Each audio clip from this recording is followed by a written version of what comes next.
When I was growing up, since I can remember, kinder, first grade, I always knew I like art. And my first teacher actually asked me to do the nativity in the wall. She put butcher paper in the whole wall in the classroom because she always saw me doodling and drawing. So I do the nativity. I was very little, and since then I know that I've always loved art. My mother would always, after she finished her house chores, she would all take her easel and her paints and start painting, you know. And I was just like admired that and thought that was so wonderful. So from that, I actually went to college and I got my bachelor's in fine arts. And so I was gung-ho ready to conquer the world in my profession, which I knew I was very good at. And somehow God decided that He needed me somewhere else, you know. And so I ended up kind of rethinking what I was going to do so that my dad wouldn't interfere in my plans. And so I said, Norma, play it cool, stay home, don't go out, because when you decide just to leave, you know, after I graduated, I didn't want him to stop me and say, no, the young lady, you're staying home, you know. So I decided to go out with a friend of mine that my dad liked. She was a very nice churchgoer, and I liked her too, you know. And I called her up and I asked her, Linda, what are you doing tonight? You know, I want to go out, you know, and I know my dad would be okay if I go out with you. And so she said, we're going to a prayer group. And I go, okay, prayer group? What about after the prayer group? What are you doing? And she said, we're going to Pizza Hut. Perfect, come pick me up after the prayer group, you know. And she said, no, Norma, you have to come to the prayer group because we can't come back for you. So I was stuck. I had to go to the prayer group.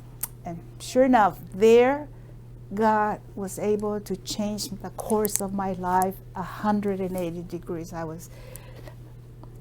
They prayed over me on that prayer group, because at the end of the prayer group, they actually had a circle of chairs and said, anyone that wants to be prayed over, sit on the circle, we'll pray for you. And my friend said, Norma, sit on the circle, let's pray for you. You know, she knew I was kind of in a position with my dad and where I'm at, and so they prayed over me.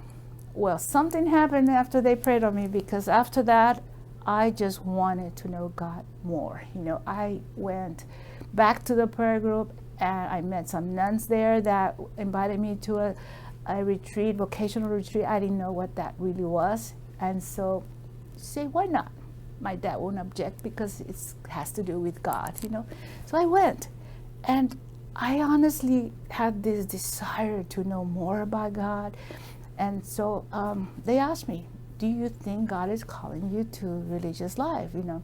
And I said, maybe, if it's anything to do with how I'm feeling right now, what this great interest that I want to know more and understand, and just God was like, all of a sudden, everything about what I cared about. And so I said, yes, let's do this, you know. And so I did. I entered religious life, and everything changed for me, you know. I started to just, I had this beautiful, wonderful sister from Spain who was my mentor, my teacher. She was amazing. She helped me blossom into who I have become today, you know. She guided me to discover myself and who God was calling me to be. Well, you know, the missionaries of Jesus believed on part of the scripture in Isaiah where it talks about, I have called you by your name, you are mine, you know. And so Jesus knocks at the door of our heart, inviting us to let him in. And so the cross has a symbol of Jesus' silhouette knocking at the door. And that is a door that does not have a doorknob, because we must open it from the inside, you know.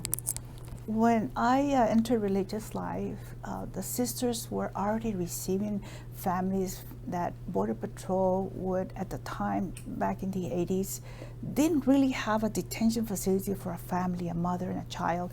And so they would call the sisters and would say, would they be able to take this mother and this child that they had crossed the river and they needed to release and have somebody take care of them. And so they would say yes. So when I entered the Missionaries of Jesus, families that were entering our country back then were brought to our convent, and so they were part of our community for a couple of days until the sisters would find a way to get them in contact with their families wherever they were going in the United States.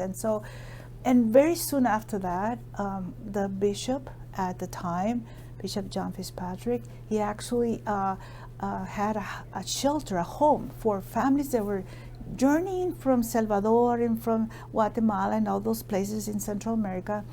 And they were entering our country, and they needed a place where they could be received. And so he asked us missionaries of Jesus if we could oversee that home. And so we did. And Sister Juliana and myself actually lived in that shelter, and we started to help the families that were just arriving. They were all muddy and wet, and they came asking for a place where they could rest and they could be come in. And so the two of us oversaw that house. I was very young, and she was really amazing leader and organizer and care person, that she found ways to make sure these families were okay. And so after being there for 10 years, I asked my local bishop at the time, that if I could just go back to study, because I wanted to be able to be better help to the families. I realized that families needed guidance, needed to be able to be supported in their struggles, their sufferings, their pains. And I was so young, I had no knowledge of what to do. And so I decided to go back to school and study counseling, psychology. And so on my way back home after finishing my studies, Catholic Charities invited me to be able to be there and practice my counseling. And so that's what I did. My focus was children and helping children understand and know how to do better in life, because they maybe have struggled through whatever problems they were facing in their families. And so but immediately, as soon as I started working as a counselor, I was asked to oversee Catholic Charities in some aspect, and so quickly I took the responsibility of overseeing the shareable role of a Catholic Church, in the charity actions of our church. And so Catholic Charities, I became very quickly my responsibility. Back in 2014, when we started seeing a huge number of people entering again into our the United States, right there through our community, it was evident that we needed to do something as a community. And so I took the lead, in making sure that we were present and that we would respond to care for these many families that were being dropped off there in our bus station by Border Patrol, and they needed help. You could see them, moms with children, suffering, crying, scared, and hungry, and the community were seeing that. Families that came and went and saw all these families right there downtown our city of McAllen. And so we organized a response by bringing them to the parish hall of a very Sacred Heart that was just a block or so away from the bus station. And we quickly set up a response to make sure everybody could help. Everyone got involved, including the city government, including the Border Patrol, including everyone who was anyone. It didn't matter whether you're a Catholic, Methodist, Jewish, evangelical. We became one community who cared, that we responded to the many families that we were seeing there in our community that needed our help. And so for Catholic Charities, it was important that we actually make sure our faith was practiced by caring for these families and being able to give them a dignified presence, and respect, because they have been through so much, and sure enough, the very first thing that a city official walks into on one of those first days that we started to help these families, and he said to me, "What are you doing here, Sister Norma, in the parish hall?" And it was packed with families, immigrants, refugees, with children and mothers and parents. But there were also a lot of families from the community helping them, feeding them, clothing them, and I said to this man, restoring human dignity. That's what we're doing, you know. And honestly, that response of mine made him think about it for a moment and then said, how can we help, you know? And sure enough, that evening I had told him, showers, you know, that's what we need.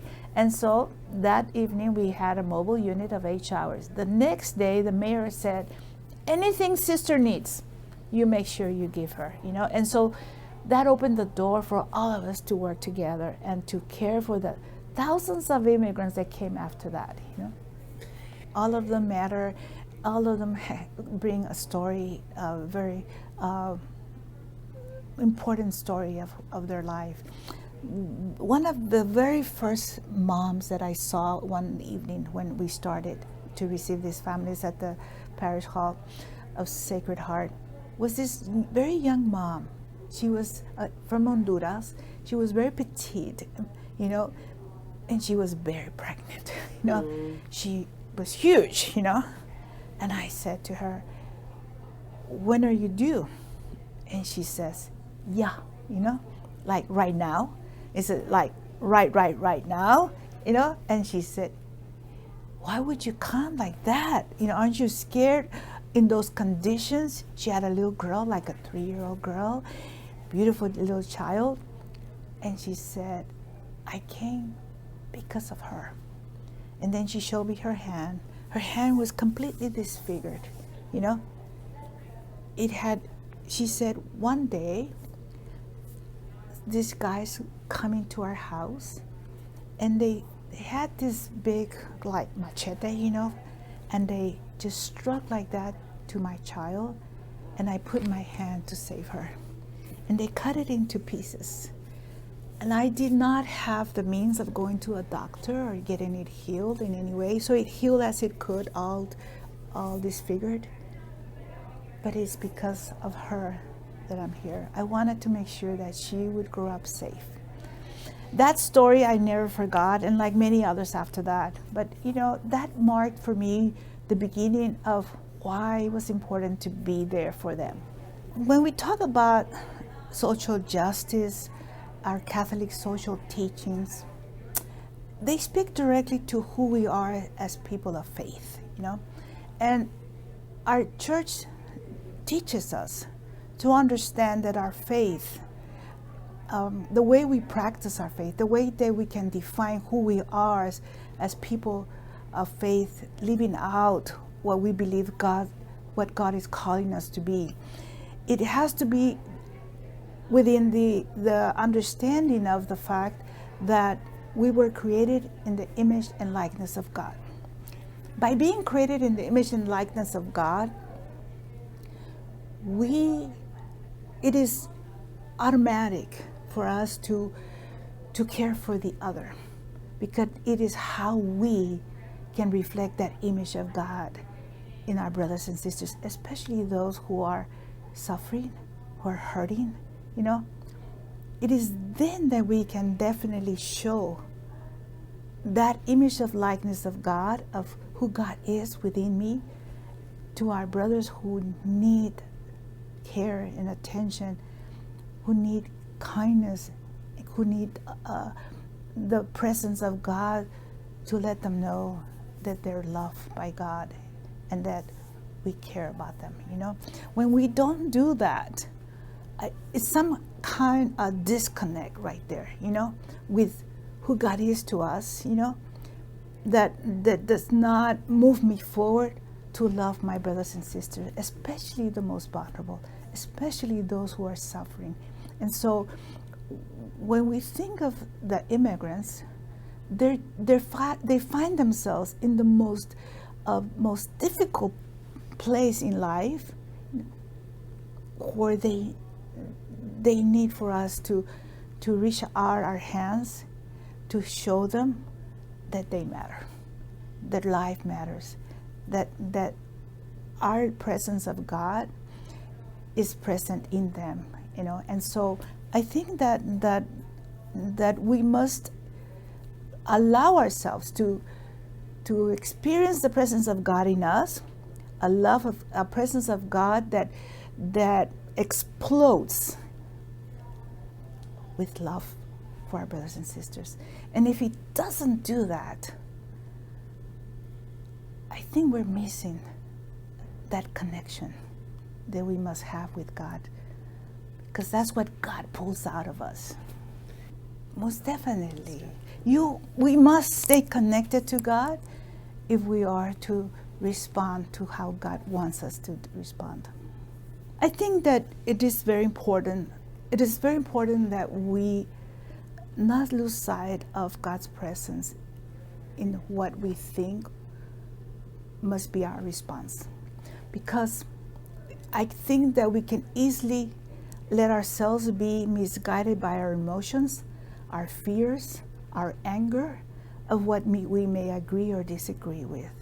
So to truly be present and allow ourselves to respond the way God is calling us to respond, we must be able to spend time with God so that our response can be God's response and not ours.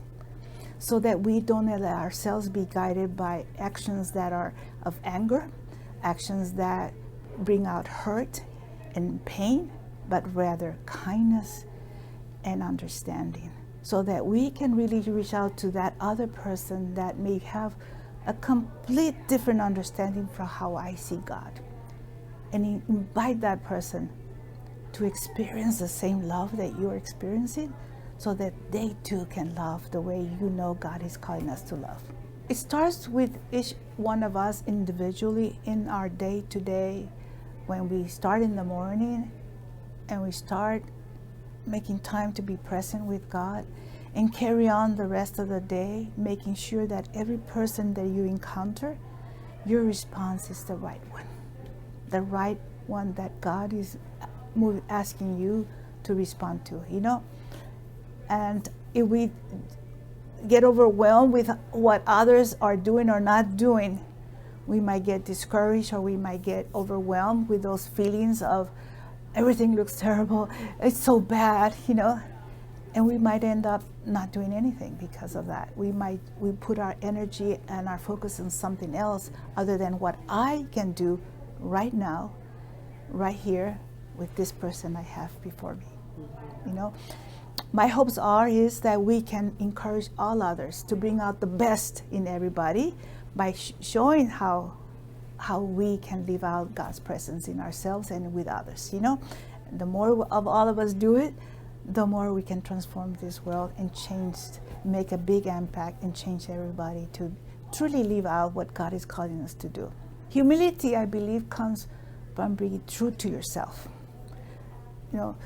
Feeling confident and being yourself, speaking up to what you know is the right thing to do, not out of other than because there's a definite conviction inside of you that what you're saying and what you're asking is not to glorify you or to make you big, but to really truly live out what you know is good for everybody else, for that person.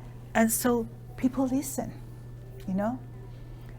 that it's not about me, it's not about Norma, it's about doing something that we all understand is the right thing to do, And so how could others not do it, when you invite them to say, this is important and let's do this,